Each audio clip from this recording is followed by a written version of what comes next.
One of the weird things that you may come up against in the world of freelancing is the fact that a client which you have already started working with suddenly turns out to be not quite the right fit for all sorts of different reasons, and you need to take a step out of working with them. So this lesson covers off how to essentially drop them, but drop them delicately, because I have dropped clients and it hasn't gone to plan, and I've dropped clients where actually the transition out of working with them has been really smooth. So to give you the bad example first, I was working with a business up in Scotland, and to be honest, over the last 3-4 months, it just been slow. They hadn't been sending me stuff. A couple of payments have been delayed. They just didn't seem like a right fit anymore. And at the same time, having collaborated with another digital marketer, together we managed to win a really big client. At this stage you go, okay, well, I can't take that big new client on without dropping the other client. And based on the circumstances of that, I literally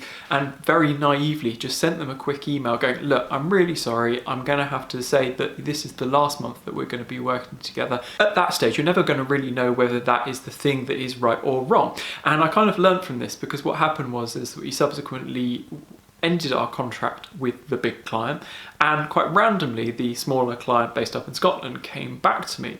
But there was also big hesitancies about whether or not I wanted to work with them. In those intervening months, the business up in Scotland had reorganised their marketing teams. They were very much on it again. They were very much organised, and they were very enthusiastic about what they needed to do.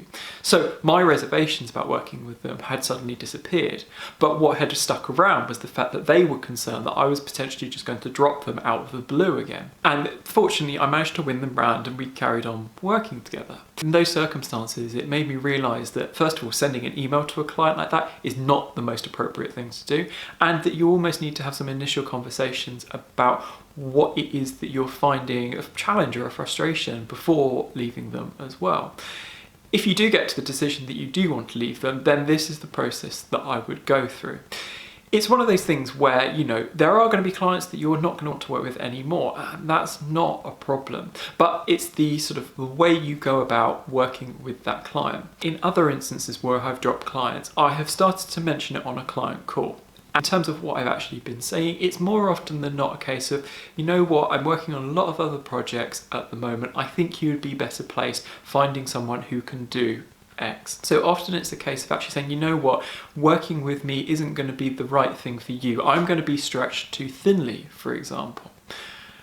At that point, the client, whoever they may be, may still really want to work with you. So it presents a conflict in their eyes, because they go, well, I don't want you to leave. What can we do to solve this? So in those instances, try to soften the conversation by almost saying it's not you, it's me scenario, but also making sure that you have a potential replacement person lined up. This requires a bit of legwork in trying to find another potential freelancer, but it's something which isn't that hard to do. So in the same breath as saying, you know what, this isn't something that we are going to be able to work on going forwards, you can also say, but I've already found for you a great person who can do X, Y, and Z. Have that conversation with the freelancer about what you're doing and what you're charging them. Then again, that person should be able to just pick up where you left off. At that point, introduce the other freelancer over email so that they have a chance to get to start talking to one another, and hopefully, and you know, subsequently that they may agree something, and they might not, but ultimately that's their decision. That if it does go successfully, then organise another follow-up call where essentially you can have an official handover between all three of you.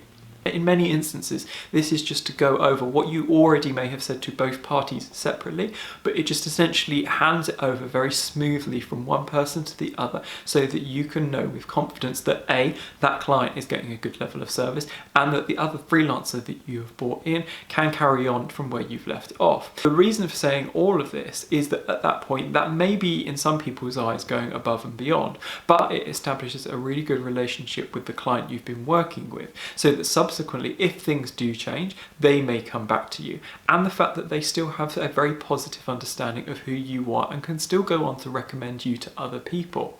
in this game, you need to maintain the best relationships possible with both clients, freelancers, and everyone else you are working with. But there are going to be those times where, whether it's business growth or the fact that it's just not a decent relationship fit anymore, that you are going to want to step away from clients. So remember, there is a way of doing it that needs to be tactful, diplomatic, and organized in a way to transition out so you can move on to other work in the future.